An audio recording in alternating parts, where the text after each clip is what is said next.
En el nombre del Padre, del Hijo y del Espíritu Santo. Amén. Después de esta liberación de los nudos que ha sido representada con tanto éxito, no sé si me atrevo a hablar de la libertad.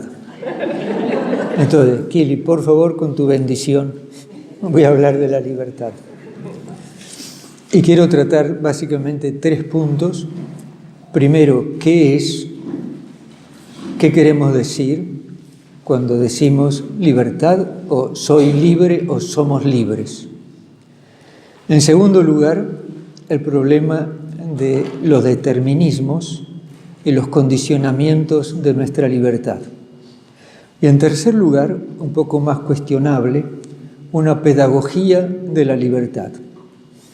Ayer veíamos que lo fundamental en la educación era la motivación. Y hoy vamos a dar un paso adelante para decir que la finalidad de la educación a través de la motivación es llegar a ser más libres.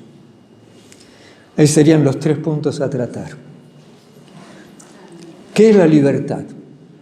Es más fácil comenzar por contraste y decir que no es la libertad, lo cual significa que hay muchas presentaciones de la libertad engañosas y que realmente no nos hacen más libres. Hacer lo que se quiere. Por ejemplo, un ladrón es libre para robar. Decide robar y roba. Él es libre para robar. Pero la consecuencia de esa acción libre es que le quitan la libertad y lo encierran en una cárcel. Hay algo raro. Era libre, pero terminó preso. Y justamente preso. Nos podemos preguntar si era realmente libre o no era libre, y su concepción de la libertad como hacer lo que se quiere, si era verdadera o no era verdadera.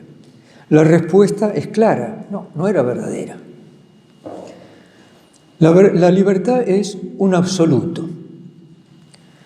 Por ejemplo, yo soy libre para subir a un edificio de 25 pisos, ponerme una capa de superhombre y luego tirarme al vacío para salir volando. Soy libre. ¿Cómo terminé? Tuvieron que llamar a los bomberos, que me vengan a desenterrar del pavimento, donde quedé hundido a raíz de mi raudo vuelo. Terminé muy mal. Esa concepción de la libertad como un absoluto es evidente por el fin hacia el cual nos encamina que no es verdadera. Y no obstante, hay muchos que piensan que la libertad es un absoluto. Así como hay muchos que piensan que la libertad es hacer lo que se quiere. Se podrá pensar, la libertad es poder elegir, es mi capacidad de elegir. El hombre libre elige. Y es eso precisamente lo que está promovido en ciertas sociedades y en ciertas culturas. Por ejemplo, los supermercados, donde yo puedo elegir 45 formas diferentes de sopa, me hacen libre. Una vez en Norteamérica pedí un vaso de agua y me dijo el que me las tenía que buscar, ¿cómo la quiere? Le dije, quiero agua. Dice, bueno, pero ¿cómo la quiere? La quiere y me dijo 1, 2, 3, 4, 5, 6 variedades diferentes de agua, de las cuales yo no conocía ninguna. Entonces me dijo, la quiere. Al final, ya desesperado, le dije, agua, por favor, que tengo sed. Y me trajo un vaso de agua. No sabíamos que quería simplemente agua. Pero es que puedo llegar a querer. Pero esas variedades de agua, atención, no eran las agüitas mexicanas que siempre tiran la fruta. No, era con un poquito de sal, sin sal, con burbujitas, sin burbujitas, con oxígeno infiltrado, sin oxígeno infiltrado, con no sé qué. Eran otro tipo de... Claro, la temperatura. Siempre era hidrógeno, 2 oxígeno, pero 5 o 6 variedades diferentes. Bueno, si eso es libertad, más vale no ser libre. La libertad es la posibilidad de elegir aún entre el bien y el mal. Eso es la libertad considerada un absoluto que incluye la posibilidad de la elección del mal. Ahora, está muy claro que una libertad que elige el mal y que hace al hombre libre terminar mal es una libertad que no es perfecta o que está equivocada. A ver si me explico esto, que es un poco más sutil. Conocer algo o definir algo por el defecto o por lo que lo desnaturaliza, evidentemente no se refiere cabalmente a ese algo. Alguien que resuelve silogismos de la lógica muy complejos y que llega a soluciones equivocadas, yo no lo puedo llamar inteligente. Sería inteligente si resuelve ecuaciones, si resuelve silogismos gramaticales, si resuelve lo que sea y que llegase a conclusiones acertadas. Es decir, no podemos conocer algo por su defecto. Hablar de una posibilidad de elegir el mal para poder ser libre es conocer algo por el defecto, porque el mal no es el objeto propio y natural de la voluntad y de la libertad. Entonces, todo eso nada que ver. Por supuesto que la liberación de los nudos no entra en esto, ¿no? Es otro orden de realidades. Entonces, ¿qué significa ser libre? Estamos siempre en el primer tema. ¿Qué es ser libre? Una primera aproximación. Ser libre es la apertura a la realidad. Los seres humanos, por nuestra inteligencia y nuestra voluntad, somos abiertos y capaces de interaccionar con toda realidad. Pueden ser cosas, pueden ser personas, puede ser la naturaleza, pueden ser los animales, o sea, todo lo que existe. El ser humano, en cuanto libre, es capaz de interaccionar con todo lo que existe. Una tortuga puede accionar, reaccionar, interrelacionarse con todo lo existente. No puede. Ahí está, metida dentro de su caparazón, metiendo la cabeza, sacando la cabeza, punto. Y se le relaciona básicamente con la lechuga y un pedazo de zanahoria. Y se acabó. Entonces, esta primera concepción de la libertad hace referencia, evidentemente, a alguien superior a nosotros que nos dio esta capacidad de apertura a la realidad. Pero ahí no se agota el tema de la libertad. La libertad también se la puede entender como independencia de los objetos. ¿Qué quiere decir? Yo libre soy independiente de los objetos porque puedo elegir entre ellos. Si puedo elegir entre ellos, ellos no me determinan. Soy yo el que me voy a determinar eligiendo diferentes objetos. Esto es lo que se llama la capacidad de elección. Soy libre porque puedo elegir. Esta es la forma de libertad que se promueve en ciertas culturas y sobre todo en los países democráticos. La capacidad de elegir. Usted puede elegir todo lo que usted quiera. Por supuesto que esta forma de libertad tiene sus límites, porque en aquellas culturas donde el campo de elección es muy estrecho, se podría decir que no son libres. Y allí donde el campo de elección es infinito, podríamos decir que son más libres, pero la realidad muestra de que no necesariamente es así. Un paso más. La libertad puede ser entendida como dependencia de sí mismo a través de los objetos. Y yo dependo de mí mismo en el momento que yo decido algo. Cuando decido, ya no dependo de los objetos, sino dependo de mí mismo en mi acto de elección. Que es como decir, cuando yo quiero y obro en consecuencia y me determino, es que he decidido. Y cuando he decidido, me he autodeterminado. Ahí la libertad llega a una mayor perfección. Podría poner ejemplos de cada una de estas realidades. La de elección, piensen de vuelta en el catedral de los supermercados contemporáneos. En este último caso, pocas veces nosotros actuamos con una libertad de autodeterminación mediante la decisión y el consentimiento. Lo cual significa que nuestra libertad muchas veces está en potencia, pero no pasa al acto. Ahora, en ciertas coyunturas de la vida, que reflexionamos antes de obrar y sobrepesamos y pedimos consejo y que finalmente decidimos o consentimos, ahí sí que nos autodeterminamos y nuestra libertad es más plena y más perfecta. Son las grandes decisiones. Me caso, no me caso. Sigo esta carrera, no sigo esta carrera. Me empeño por estudiar esto, no me empeño, etcétera, etcétera. Entonces, pocas veces ponemos actos verdaderamente libres. Aunque, por lo general, los grandes movimientos sociales proclaman la liberación. Revolución Francesa. Dentro del eslogan de la Revolución Francesa estaba precisamente la libertad. La cultura moderna. Dentro de los grandes programas, la libertad. Y no siempre nos preguntamos qué tipo de libertad. Por lo general va en la línea de la libertad de elección. Bueno, ese era el primer punto. Para dejarlo más claro, un acto libre va a ser un acto inteligente y un acto volitivo. Cuando soy libre es porque conozco y quiero.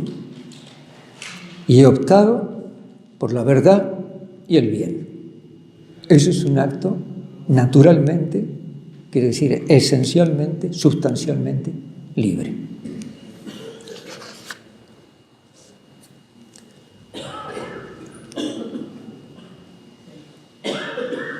Los determinismos de la voluntad y los condicionamientos. Hay ciertas corrientes y ciertas personas que niegan la realidad de la libertad. Por ejemplo, la psicología conductista. Estoy pensando en un señor que se llama Watson y otro señor que se llama Skinner, que según ellos la libertad no existe y los actos que llamamos libres son respuestas a estímulos. Si el ser humano está condicionado, se pone un estímulo y va a venir una respuesta. Y es eso lo que llamamos libertad. Pero hay un condicionamiento inductivo en lo cual yo hago que éste se comporta de esta manera. Ahora, hay algo de verdad en esto. Hay algo de verdad. Por ejemplo, un buen político, un demagogo que condiciona las masas, es evidente de que suscita una respuesta poniendo él ciertos estímulos. Por ejemplo, tengo la respuesta del aplauso con mi grande elocuencia respecto a un programa verdadero o ficticio, pero que pasa como real y liberador. Si llevamos al extremo el determinismo de la voluntad, llegamos a que que la libertad es un absoluto. El hombre es absolutamente libre. Ahora, hacer esa afirmación es como decir que el hombre no es criatura. Es como negar a Dios indirectamente. Absolutamente libre. Al que hace una afirmación tal, yo le puedo decir, ¿eres libre para volar o no eres libre para volar? Si eres libre para volar, sube al obelisco y tírate del obelisco porque eres libre para volar y estarás planeando y volando. Parecería de que no es tan absoluta tu libertad en relación a ciertos límites de la naturaleza humana. Si se niega absolutamente la libertad, entonces ya no hay responsabilidad, no hay culpa, no hay mérito, no hay moral, no hay derecho, no hay justicia. Sería totalmente injusto de poner en la cárcel a un ladrón diciéndole de que fue responsable del robo, etcétera, etcétera, etcétera. Porque él diría, no, yo no fui responsable de ningún robo. Simplemente yo vi una cantidad de dinero que me atrajo y como no sabía quién era el dueño, porque estaba en un banco, me apropié de ello para hacer lo que quisiera. Ninguna responsabilidad al respecto. Por lo tanto, si se anula la libertad, cae por tierra la justicia, el derecho, el mérito, la moral, la culpa y la responsabilidad. A pesar de todo esto, hay que aceptar de que hay muchos condicionamientos en el ejercicio de nuestra libertad. Hay condicionamientos biológicos, psicológicos, sociales, culturales, legales, de vida social, etc. Ahora, todos esos condicionamientos ponen ciertas limitaciones o restringen el ámbito del ejercicio de mi libertad, pero no la anulan. Ese era el segundo punto que quería mencionar. El tercero es un poco más complejo. ¿Cómo educar en la libertad? La educación está ligada a la libertad. Y si decíamos que educar es motivar, hay que decir que motivamos para que las personas sean verdaderamente libres. Si resulta que la libertad es la resultante de un acto de la inteligencia y de la voluntad, y que la inteligencia tiene como objeto propio la verdad y la voluntad como objeto propio el bien, está claro que la resultante de la libertad hará referencia a la verdad y al bien. ¿Cómo educar para eso? Algunos piensan de que la forma de educar en la libertad es restringir. Comencemos restringiendo, a fin de que la persona empiece a valorar lo que sería la libertad a partir de lo opuesto, es decir, la restricción. Quizá esta era la forma escolar de 60 años atrás. Cuando yo iba al colegio, entonces no se puede esto, no se puede lo otro, atención a aquello, hay penas para esto, 2 amonestaciones, 3 amonestaciones, en la 18 amonestación quedás libre, perdiste el año, tenés que repetir, si tenés 3 en la materia tenés que dar examen en marzo, si bajás de 3, entonces examen en no sé qué. Todas esas restricciones es una forma de constreñir la libertad humana para que uno progrese y crezca. Bueno, parecía un método un poco raro, ¿no?, en cuanto a método educativo. Tenés que volver a tal hora y estar a tal hora en casa, etcétera, etcétera, etcétera, y la llave la tendrás cuando tengas 12 años y no sé cuánta cosa más. Por supuesto que no hay ninguna fórmula pedagógica de educación de la libertad que sea infalible, precisamente porque los seres humanos somos libres. Los actos libres son impredecibles. Por ejemplo, en el campo de educación, ¿cómo es posible que este chico me salió tan torcido cuando en casa tuvo una buena educación? ¿Cómo es posible? Por la libertad del chico, simplemente, ¿no? Se acabó la influencia de los padres en cuanto empieza el ámbito de la libertad del joven. Eso es claro, hasta ahí llegué, más no puedo. Mi madre decía, estos niños han sido muy bien educados, pero no tan bien aprovechados. Es decir, no recibieron como deberían haber recibido la educación recibida. Y con eso se cubrían todos los pecados míos y de mis hermanos. Entonces, algunas pequeñas pautas educativas o pedagógicas. Las cosas buenas no se pueden imponer. Las cosas buenas se deben proponer. Porque las cosas buenas atraen. Entonces, por sí mismas, cuando uno las presenta, atraen. Y cuando uno las impone, lo que está diciendo es que no son tan buenas. O que yo soy incapaz de percibir la bondad de esto. Como no soy capaz, me lo van a imponer. En la medida que el ámbito, el horizonte de las cosas buenas se agranda, evidentemente, se agranda también el ámbito de la libertad. Entonces, proponer cosas buenas amplía el horizonte de la libertad y ayuda a crecer en la libertad. Esto no significa que hay que dejar toda disciplina de lado. Sí, hay que tener una disciplina, pero dentro de la disciplina un ámbito en el cual se amplían las posibilidades de la libertad.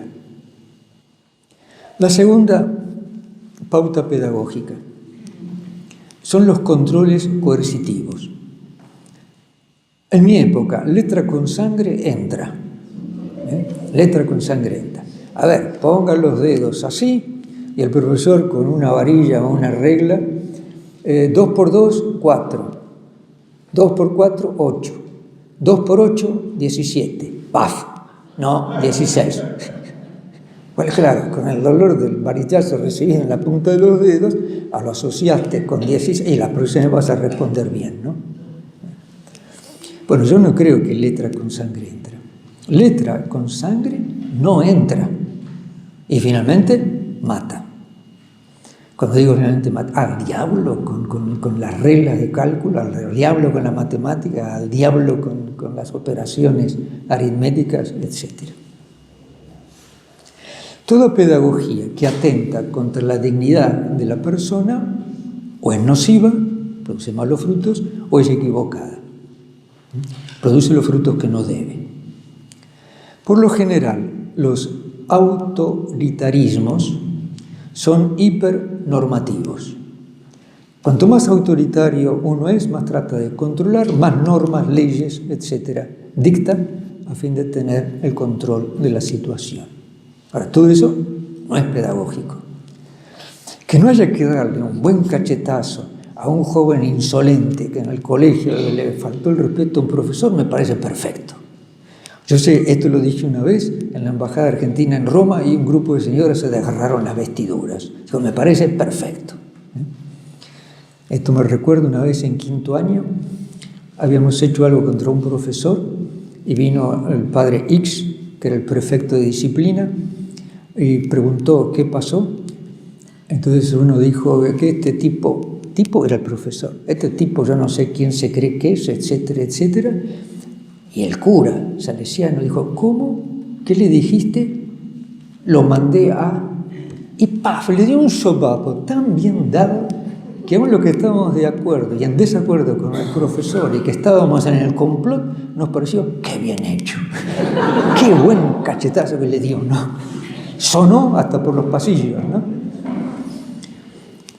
Pero ahora Yo sé, han cambiado las cosas.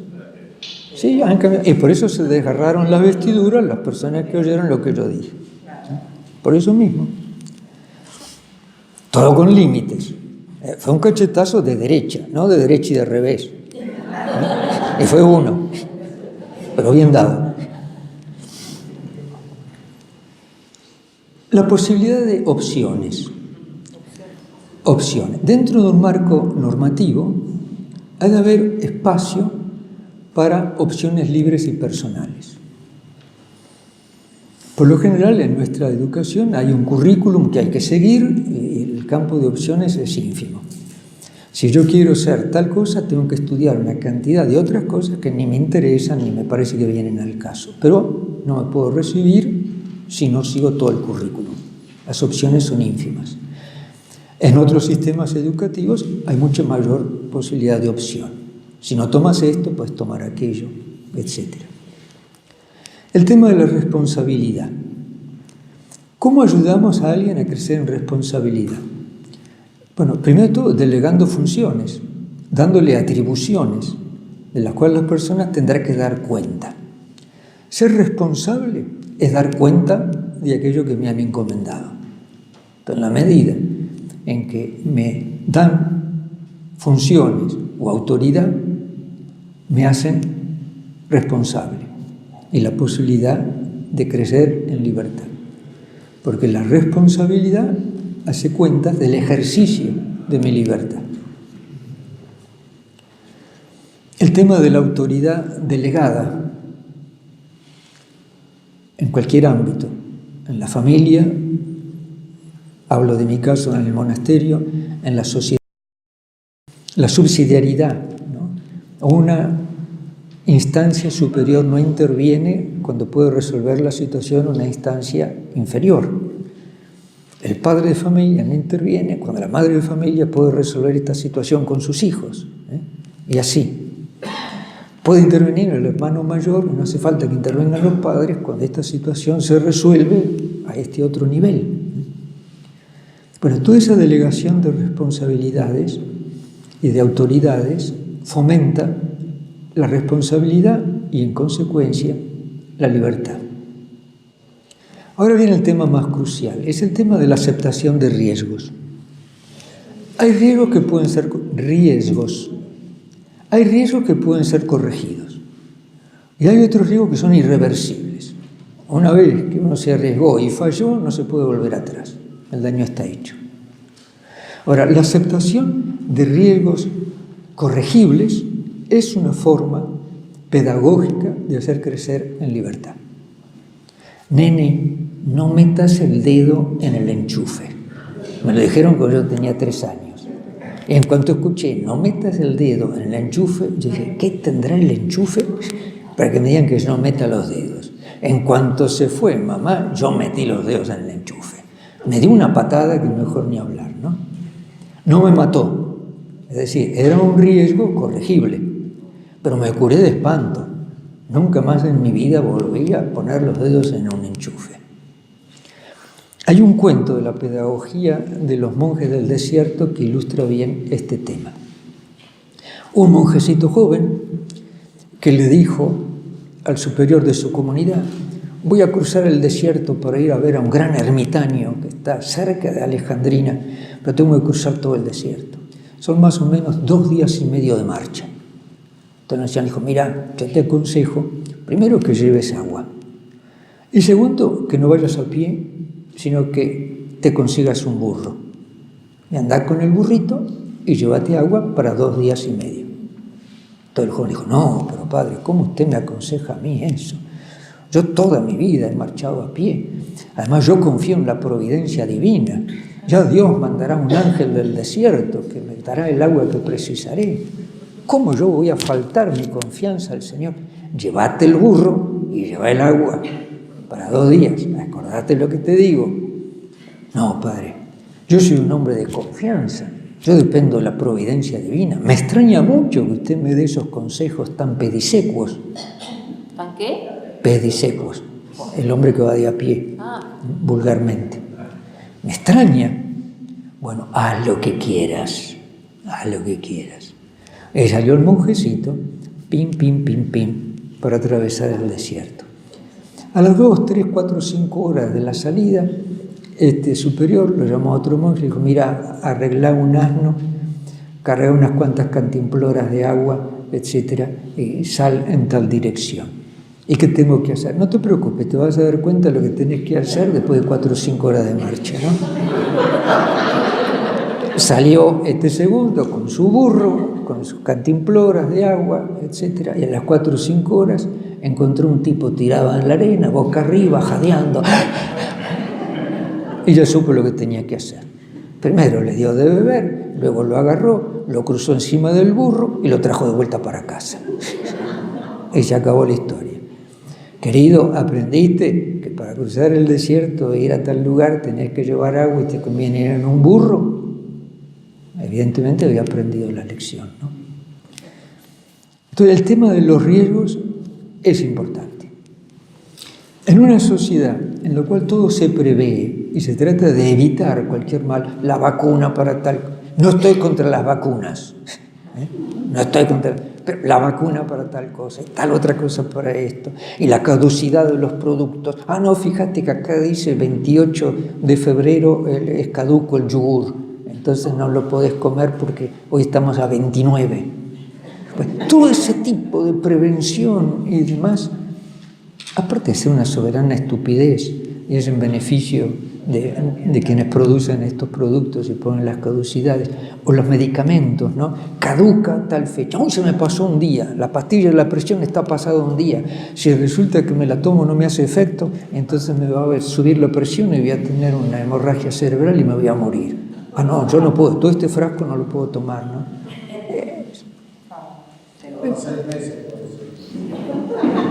Por eso digo, sos un médico honesto, ¿ves? Entonces me decís eso, ¿eh?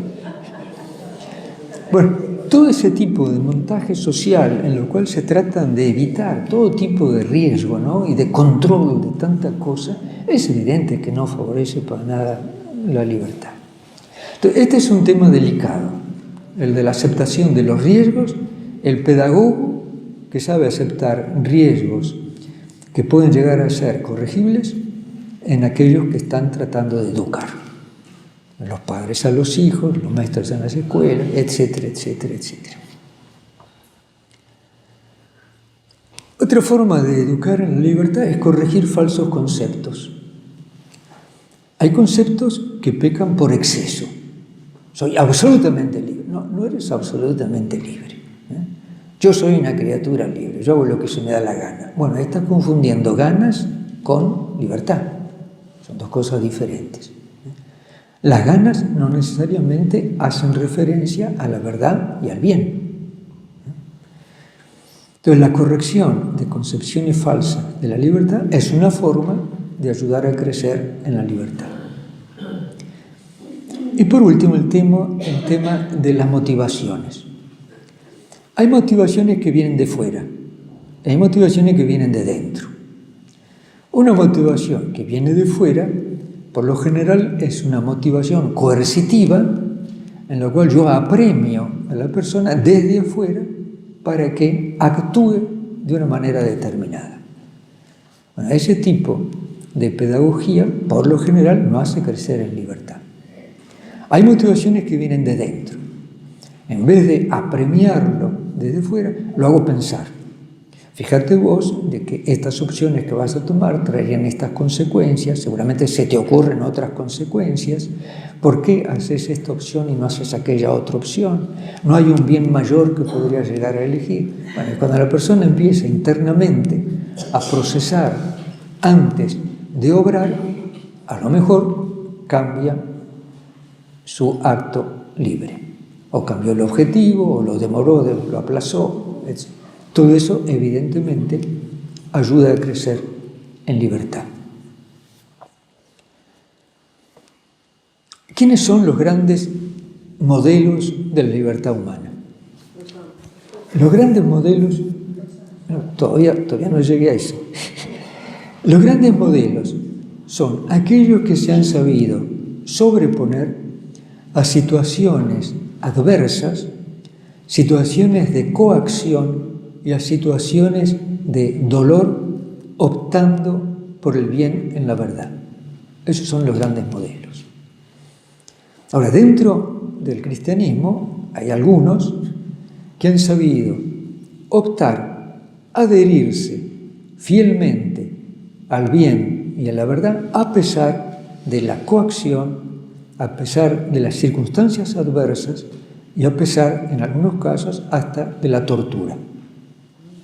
¿Quiénes son esos tales? Claro, ¿sí? Son los mártires, son los grandes modelos. Por eso que quería esta tarde decir una palabra sobre un mártir, que por mí es un gran modelo de libertad, además siendo una persona muy joven, más todavía. Y eso lo haremos esta tarde. En el orden de nuestra salvación eterna, la libertad es crucial, porque consentir al Dios que salva es salvarse.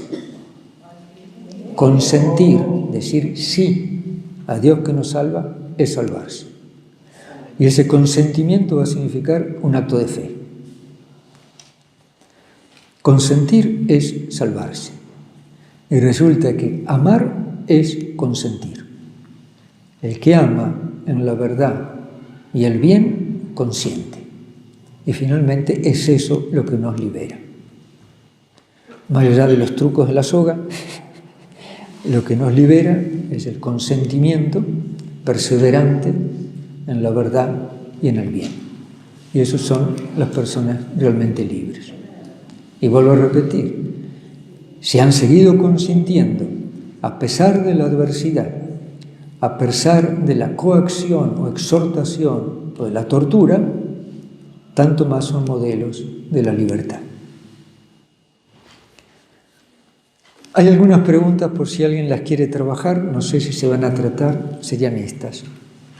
¿Qué podemos decir sobre los condicionamientos de nuestra propia libertad? ¿Qué es lo que nos condiciona? ¿Cuáles han sido las decisiones más libres que hemos tomado en nuestra propia vida? Ahora, atención, no piensen de que son 150, porque porque seguramente no van a encontrar 150 decisiones realmente libres, ¿eh?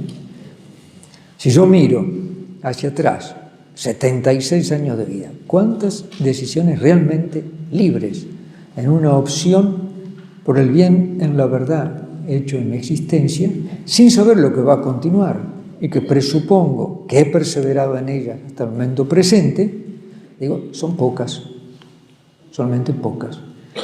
Que sería como decir, mi libertad mayoritariamente en el tiempo ha estado en potencia, sin pasar al acto.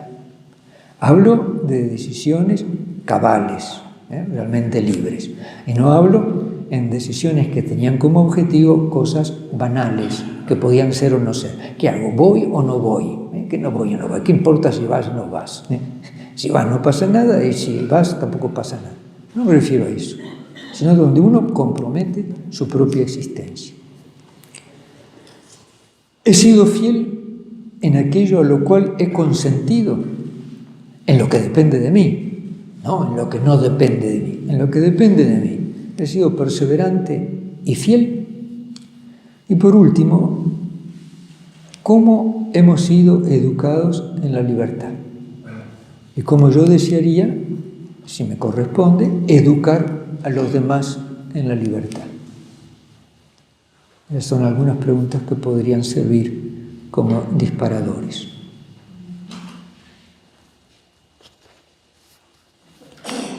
Hasta acá, capa general, he cumplido con mi cometido. Bernardo, que habla del amor de Dios tiene la libertad infinita. O como diría San Agustín, ama y para lo que quiera. Lo que quiera sin el amor. Es decir, la libertad más plena es estar totalmente metidos, aburridos del amor. ¿Puedo hacer un pequeño matiz? Dijiste infinita. Hablaste de una libertad infinita. Yo diría, una libertad infinita dentro del campo de la criatura. Si no, seríamos Dios. Entonces, infinita, volar. Claro, dentro de lo que es ser una criatura. Alcanzaríamos el máximo de posibilidad de libertad por medio del amor y de la verdad como criaturas. No hay duda. Pocos momentos realmente que somos totalmente libres, ¿no? Que hacemos actos plenamente libres. Y yo encuentro que en la vida tenemos pocas acciones porque todas estamos condicionadas por la sociedad, por lo que nos inculcaron en nuestra casa. O sea que, si bien elegimos muchas veces mal por todos esos condicionamientos que tenemos. ¿Es correcto eso? Bueno, que elegimos siempre mal, ese no era el problema. El problema era que pocas veces hacemos decisiones cabalmente libres. ¿Por qué? El tema o el objeto de la decisión es importante y merece una reflexión y merece una determinación de la voluntad en relación con esa realidad. Eso pocas veces. Claro, y también en ese marco, realmente la culpabilidad se ve aminorada tremendamente. A nivel moral. Una Villa Miseria no es lo mismo que nace. Bueno, a nivel moral y ético, en lo que corresponde a la relación con Dios, evidente que sí. A nivel de la justicia humana puede ser diferente. Claro. Sí. Yo robé porque estaba condicionado por el hambre, pero resulta que la justicia humana no va a juzgar el motivo personal por el cual yo robé, sino por el hecho concreto. Pero Dios ve el corazón, y los hombres ven solamente las obras. Eso. Bueno, una pregunta, pero no quiero dividir el auditorio ni causar problemas, ni dar razón a ciertas personas de que yo soy un feminista a ultranza y además un demagogo. Si lo principal...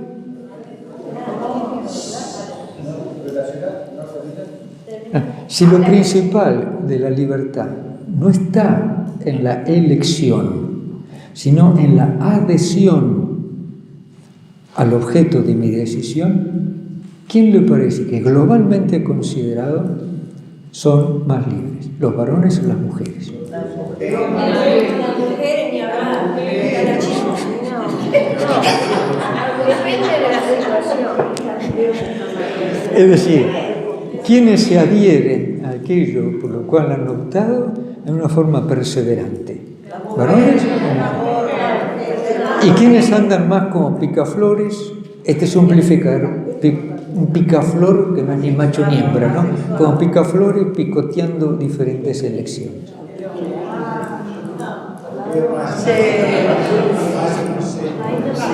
¿Cómo?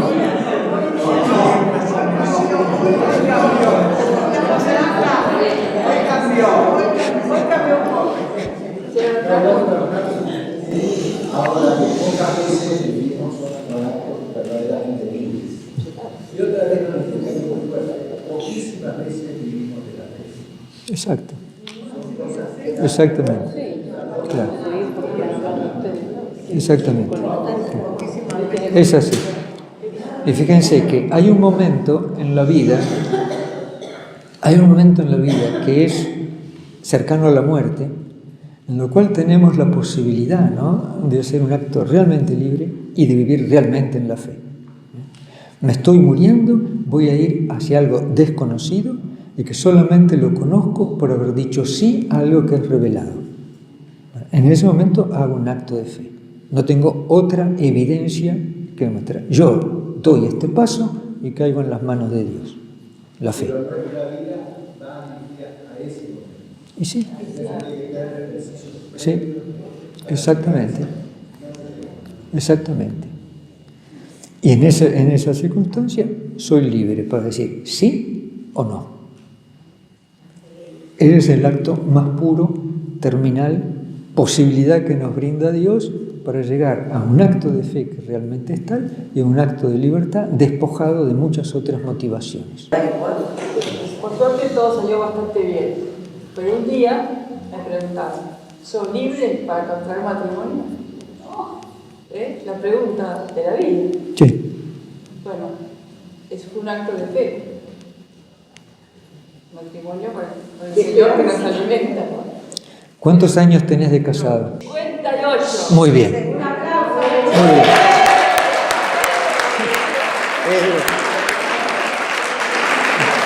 Bueno. Después de 58 años de casado, podemos presumir con una ínfima posibilidad de equivocarnos, que en ese momento que dijiste que sí, había suficiente libertad y te adheriste como para poder haber perseverado 58 años de casado. Eso. Entonces, si te preguntan, ¿fuiste libre en ese momento? Tú puedes responder. Los 58 años de perseverancia en mi matrimonio están mostrando de que hubo una adhesión suficientemente fuerte para vadear todas las tormentas a lo largo de 58 años y aquí estamos. El amor que es el animal que tiene el corazón más grande en proporción a su cuerpo. Bueno, para que se escuche lo que dijo recién el chino.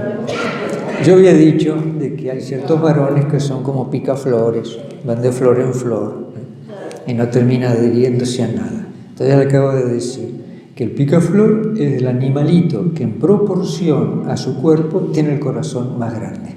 ¿Y el pico? En proporción a su cuerpo tiene el corazón más grande. ¿O cuál quiere decir? ¿Cuál quiere decir? El amor más grande. Perdón, Eduardo levantó la mano. Una reflexión, no es una pregunta, pero lo que me parece es que el mundo de hoy, y ni hablar de las redes sociales, es cada vez más difícil educar en el amor como se está diciendo. Cada vez las decisiones y la libertad está más condicionada por las redes, por una cultura que cambia a una velocidad impresionante y afecta a todos los hijos, los nietos, etc. Entonces, yo creo que está muy bueno, pero cuando vas a la realidad de hoy es cada vez más difícil. Eso es bueno. Está bien. Eso lo podría decir cualquier persona de cualquier época que solamente conociera los condicionamientos de su propia época. Los cristianos del primer siglo, cuando comienzan las persecuciones, tenían un condicionamiento muy fuerte. Y era un condicionamiento de pena de muerte en cuanto no profesen de que el emperador es rey, ¿no? Tenían ese condicionamiento. Nosotros tenemos una variedad de cosas que nos estimulan y nos confunden. Cada uno tiene en su época los condicionamientos en los cuales tendrá que disciplinarse y luchar. De que Germina levantó la mano. Yo creo, bueno, lo pienso así, que es como dar alegría, dar amistad, darse a uno mismo, eso es amar. Muy bien. Y ahora que hable Rodolfo.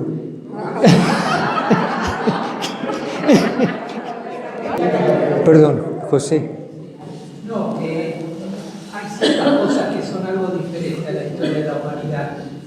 Marshall McLuhan, que era un sociólogo en su momento muy famoso, escribió dos libros. El primero era El medio es el mensaje. Y después tuvo que escribir un segundo que decía El medio es el masaje. En el sentido de que es tan poderoso que está como masajeando la personalidad de la cultura humana. Entonces, diría que estamos en un medio mucho más agresivo que en otras épocas de la humanidad. Porque había culturas, pero el hombre podía estar solitario en su campo, en su aldea, en aquellas épocas y tener su propia dimensión. Ahora la dimensión del medio entra íntimamente dentro de la familia, de la persona humana, y el combate es mucho más difícil, digamos. Bueno, vuelvo a repetir, es más difícil, no sé si es más difícil. Tiene sus complejidades propias de mi propio combate hoy, eso sí. Pero a lo mejor uno que vivió, tu padre te diría, no, en nuestra época era mucho más difícil por esto y otro te dirá otra cosa. Cada época tiene sus condicionamientos y sus gracias, ¿no? Y la época que a uno le toca vivir es la época que me toque vivir. Es eso. Un chino te escucharía decir eso sobre lo del mensaje, los medios sociales, etc. Te diría, yo no tengo ningún problema con eso. Pues está todo tan controlado que no tenemos acceso. El problema para ellos no es ese, no es la comunicación. Quizás sería la incomunicación, sería lo contrario, ¿no? Cada uno tiene que hacer su lucha en el momento que vive. Y ahí tiene también sus gracias y el desarrollo de sus capacidades, ¿no? Bueno, nos hemos extralimitado.